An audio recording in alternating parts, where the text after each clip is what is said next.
Fala aí, pessoal, tudo bem com vocês? Feliz 2025, espero que seja um ano muito bom para você aí que está assistindo. Muito obrigado pela companhia até aqui. E, apesar de já ser 2025, eu vou falar sobre um livro de 2024 que eu li no ano passado, que foi a minha melhor leitura de não ficção. Eu estou falando de Outlive, A Arte e a Ciência de Viver Mais e Melhor, do Peter Attia. O Peter Attia, ele é um médico oncologista e ele teve a colaboração do Bill Gifford, que é um jornalista, para escrever esse livro. O Peter Attia agora está bem famoso por conta desse livro, participando de muito podcast, de entrevista, de vídeos. E esse livro aqui foi muito marcante no ano passado, até mesmo pela expectativa que ele estava me gerando no início e como ele me surpreendeu, porque esse livro se trata de longevidade. Esse tema, como eu falei lá no vídeo de melhores livros que eu li em 2024, de não ficção, é um tema que me traz um pouco de preconceito no início, porque eu vejo que muitas pessoas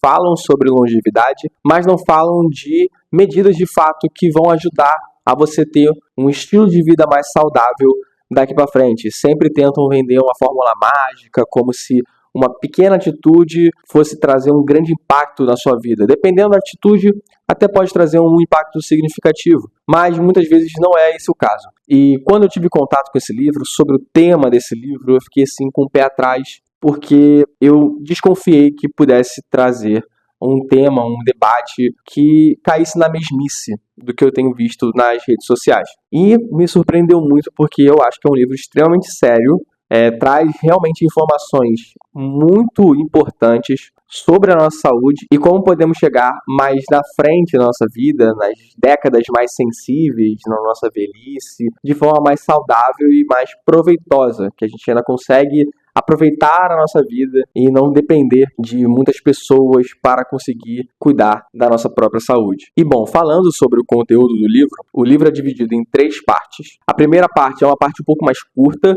no qual o autor vai falar um pouco sobre a trajetória dele, de o que estimulou ele a falar sobre esse tema, a escrever esse livro, e além disso ele vai começar a cunhar alguns tópicos, alguns temas, alguns conceitos que vão ser importantes para o decorrer do livro. O primeiro tema que ele vai falar é a trajetória da medicina ao longo dos anos. Ele vai falar sobre 3 eras, digamos assim, 3 pontos da medicina. Primeiro é a medicina 1.0. A medicina 1.0 vai surgir na época do Hipócrates, né, que dizem que é o pai da medicina e que era muito pautada na observação empírica. Então era mais na tentativa e erro sobre o que poderia dar certo e errado sobre determinados pacientes com determinadas enfermidades. Então tinha muito problema naquela época, que quase nada dava certo do que tentavam, as poucas coisas que tentavam que dava certo não tinha muito fundamento para conseguir explicar por que dava certo. E isso ficou há muitos anos, se tornou prática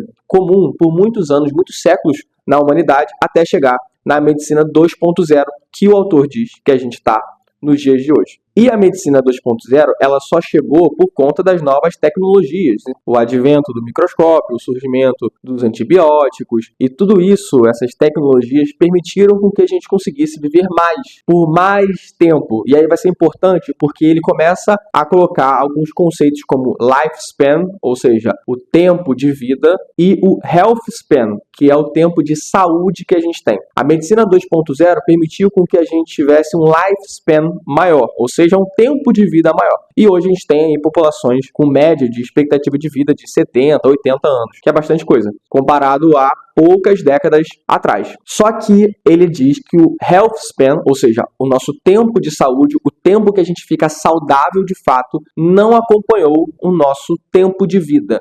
Então, o que acontece é que muitas vezes as pessoas vivem por 80 anos, 90 anos, só que as últimas 3 décadas, às vezes 4 décadas de vida dela, ela tem que ter um acompanhamento mais rigoroso com relação a medicamentos, com cuidado de outras pessoas, porque ela fica mais debilitada. E ele mostra que a medicina 2.0 foi muito importante, especialmente para o combate de doenças infecto-contagiosas. Então, doenças causadas por bactérias, causadas por vírus, por outros micro-organismos que tiveram uma diminuição drástica na taxa de mortalidade ao longo dos anos por conta dessas novas tecnologias. Só que se você retirar as principais doenças infecto-contagiosas, a taxa de mortalidade das pessoas, como ele mostra no gráfico, não foi muito alterada. Isso é por conta das doenças crônicas que não têm muita solução ainda nos dias de hoje. Essas doenças crônicas, que ele nomeia como 4 cavaleiros, são principalmente a diabetes, as doenças cardiovasculares, o câncer e as doenças neurodegenerativas. Obviamente, a gente tem muita pesquisa por trás dessas doenças para entender melhor como que elas acontecem, como elas são geradas, a patologia de fato dessas doenças e como que a gente pode combatê-las. Só que, como muitas vezes a forma como elas aparecem e o desenvolvimento dessas doenças é um quadro um pouco complexo, a gente ainda não tem soluções muito práticas ou muito eficazes para muitas pessoas quando elas aparecem com essas doenças, uma ou até mais de uma dessas doenças. Então, a medicina 2.0, ela falhou nesse aspecto das doenças crônicas até o momento. E aí, o Piveraccia vai começar a falar um pouco mais sobre um conceito de medicina 3.0. Qual a diferença dessa medicina 3.0 para a medicina 2.0? Bom, a medicina 3.0, ela é pautada numa medicina mais proativa, diferente da medicina 2.0, que seria mais voltada para um tipo de medicina reativa. Ou seja, em vez da gente esperar a doença aparecer para começar a tratar, reagindo a ela, a gente tem que começar a prevenir o aparecimento da doença ou postergar o máximo possível o surgimento da doença para evitar com que a nossa qualidade de vida caia muito. Então, a gente tem que ter atitudes mais voltadas para a prevenção, que seria um dos conceitos, um dos alicerces da medicina 3.0. Um outro tópico que ele aborda na medicina 3.0 é a diferença do foco que a medicina 3.0 dá para o paciente. Na medicina 2.0, ela é voltada muito mais para o poder e o controle dos médicos e outros profissionais de saúde no manejo das doenças. Mas como a gente tem que só reagir às doenças, isso dá muito protagonismo aos profissionais de saúde. E o grande protagonista da medicina 3.0 é o paciente. É ele que tem que buscar medidas que atrasem o máximo possível o aparecimento dessas doenças, com algumas medidas que ele vai abordar ao longo do livro. Então, a medicina 3.0, você é o protagonista. Você que tem que buscar as medidas, as estratégias e as táticas que visam melhorar a sua qualidade de vida, especialmente nas décadas mais sensíveis dela. E aí ele começa na parte 2 do livro a falar um pouco mais dessas principais doenças, esses 4 cavaleiros que ele citou: diabetes, doenças cardiovasculares, câncer e doenças neurodegenerativas. E quais são os principais marcadores, ou seja, o que a gente pode ver que pode estar sinalizando para o maior risco do surgimento dessas doenças no paciente? Então, ele vai falar sobre os 2 pontos mais importantes que influenciam no surgimento dessas doenças, que é a genética e o estilo de vida da pessoa, né? Que são os fatores ambientais, onde ele está inserido, o que ele faz da vida dele, como que ele maneja a vida dele, quais são os hábitos. E com relação à genética, ele diz que a genética é muito importante, obviamente, mas ela é mais importante ainda nas últimas décadas. Então, quando a gente está falando de pacientes que têm 100 anos, que ele tem aqui só um capítulo inteiro para falar sobre os centenários, o que faz uma pessoa chegar aos 100 anos de vida. Ele mostra que muitos desses centenários têm algumas características genéticas que favorecem a eles a chegarem mais facilmente nessa idade. Porém, ele também mostra que grande parte da consequência de chegar a uma idade avançada é por conta de você ter um estilo de vida compatível com essa perspectiva. Então, você tem que mudar o estilo de vida para conseguir chegar em idades mais avançadas. E não é apenas uma corrida para você chegar a 100, 110, 120 anos de idade, mas é para você chegar nessa idade de forma que você consiga aproveitar as coisas boas da vida, que você consiga aproveitar as coisas que te fazem feliz, com quem te faz feliz. Então, é melhorar de fato o health span, ou seja, o tempo de saúde que você tem. Ele até mostra um gráfico do que seria um paciente sem nenhum tipo de intervenção, um paciente com a intervenção da medicina 2.0, que você vê que o tempo de vida dele é longo, mas o tempo de saúde dele vai caindo rapidamente nas últimas décadas de vida, e você tem na medicina 3.0 um gráfico muito estável, tanto no tempo de vida quanto no tempo de saúde. Então a pessoa está saudável por muito tempo, e aí nos últimos momentos dela, a saúde dela cai abruptamente e ela vai falecer. Mas ela conseguiu aproveitar muito bem, mesmo nos últimos momentos dela. Essa é a premissa básica desse livro. É você viver mais e melhor nesse tempo que você tem disponível. O que a gente pode chegar então a fazer para mudar esse cenário e atingir idades mais avançadas de forma mais saudável, para que a gente consiga aproveitar as nossas últimas décadas de vida? Essa é a parte 3 desse livro, que vai resumir a táticas e estratégias para conseguir controlar esses fatores ambientais, esse nosso estilo de vida, para melhorar a nossa expectativa de vida. Ele vai falar que existem alguns fatores que são muito explícitos, que se você tirar esses fatores ou mudar eles de alguma forma, vai causar um grande impacto na sua vida. Esses são fatores que a gente já discute. Por exemplo, o tabagismo, o consumo de cigarro, o alcoolismo ou o consumo de álcool. Tudo isso vai acabar impactando muito na sua expectativa de vida e também na sua qualidade de vida, principalmente. Então, se você retirar o álcool, retirar o cigarro, isso traz uma grande melhora para a sua qualidade de vida. Mas tem alguns fatores que são mais escondidos, eles são mais silenciosos. Por exemplo, você ter situações, ambientes que te levam ao estresse crônico ou até mesmo uma péssima qualidade do seu sono, você não dorme muito bem, tem alguns problemas, não consegue dormir com facilidade ou acorda no meio da noite. Isso pode indicar ou pode levar a uma situação que causa uma desregulação no seu corpo a ponto de facilitar o aparecimento dessas doenças crônicas que eu citei. Por exemplo, nesse quadro que eu mostrei de estresse crônico e de qualidade de sono, pode influenciar ao aumento constante de cortisol na sua corrente sanguínea. O cortisol é um hormônio que é muito conhecido como hormônio do estresse. Então, em situações especialmente estressantes, você tem um pico de cortisol. O cortisol é um hormônio importante para a gente conseguir funcionar bem ao longo do nosso dia. O problema é quando você tem uma situação cronicamente estressante que faz com que o seu nível de cortisol seja constantemente alto. E o cortisol elevado, ele pode estar associado, por exemplo,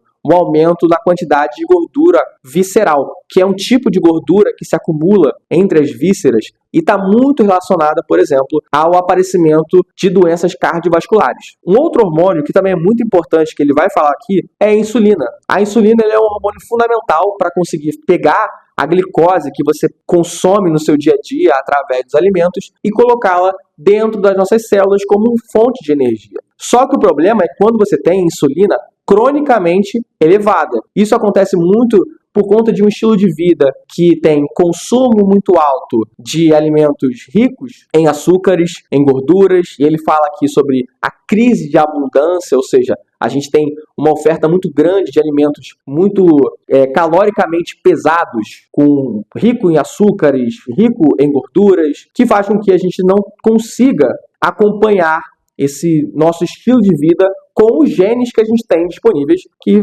mantém-se praticamente intacto há milhares de anos. Então, o nosso estilo de vida há 2.000 anos atrás era muito diferente com o estilo de vida que a gente tem hoje, com a facilidade que a gente tem hoje em acessar alguns tipos de alimentos. A gente vive uma crise de abundância e isso reflete em muitas pessoas tendo quadro de resistência à insulina. O que é resistência à insulina? Quando a insulina está cronicamente alta, isso faz com que as células do seu corpo respondam de forma menos eficiente a ela. Então ela começa a ignorar a ação da insulina e então os níveis de glicose e de outros componentes começam a ficar cronicamente altos na corrente sanguínea. Esse tipo de fenômeno, resistência à insulina, está muito associado ao quadro de diabetes. Mas, como ele fala aqui, esse quadro de resistência à insulina também leva a outros efeitos, outras doenças crônicas, como, por exemplo, doenças cardiovasculares, câncer e doenças neurodegenerativas. Então, existem alguns fatores que a gente dá menos importância a princípio, só que gradativamente e silenciosamente eles vão controlando e modulando o nosso corpo a ponto de causar um impacto tão grande para surgir essas doenças crônicas que eu citei aqui. E como que a gente pode fazer para controlar esses fatores. Então ele vai citar 5 principais fatores para a gente se atentar, 5 principais medidas. A primeira é o exercício físico. Talvez seja a mais importante, inclusive, a mais potente, a que vai causar maior impacto na sua saúde a longo prazo. Eu, por exemplo, me considero uma pessoa que faz bastante exercício físico. Só que depois que eu li isso aqui, eu percebi que eu estou muito atrás, eu estou muito longe do meu ideal. Ficar só 1h30 na academia e me movimentar pouco ao longo do dia não é o suficiente para chegar nos parâmetros que ele considera aqui como parâmetros ideais para você atingir uma vida saudável e diminuir as chances drasticamente de você ter uma dessas doenças crônicas. Então ele vai falar aqui sobre 3 pontos principais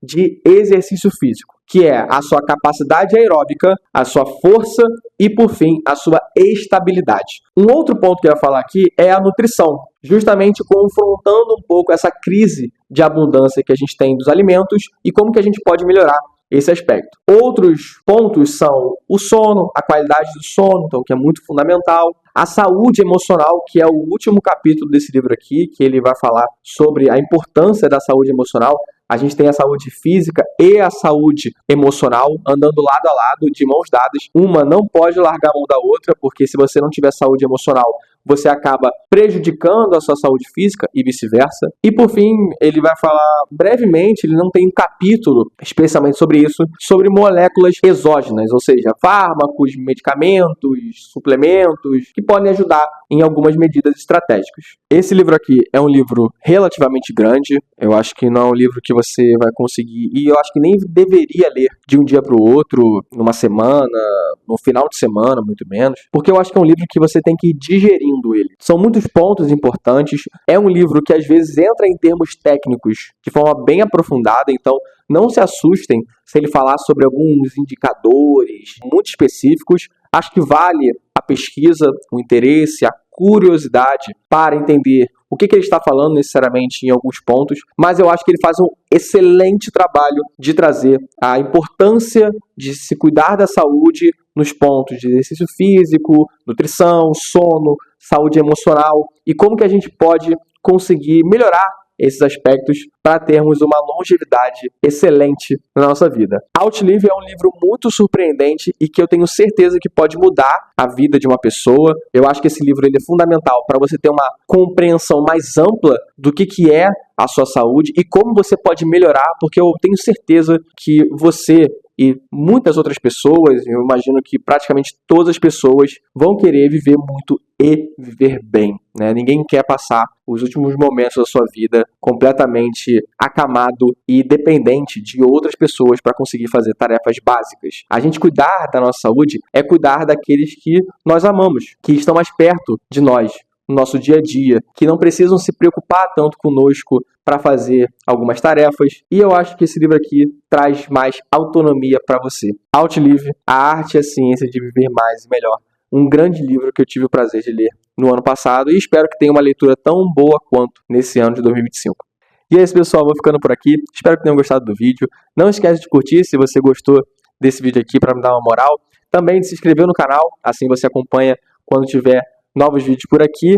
Comenta aí se você já viu esse livro em algum lugar, se você já leu esse livro, se você gostou desse livro e se você acha que vale a pena lê-lo em algum momento. E, se puder, compartilhe esse vídeo com seus amigos, seus familiares, para dar aquela consciência maior sobre saúde que, quem sabe, pode mudar a vida de alguém que você ama. Eu vou ficando por aqui. Um abraço. Valeu!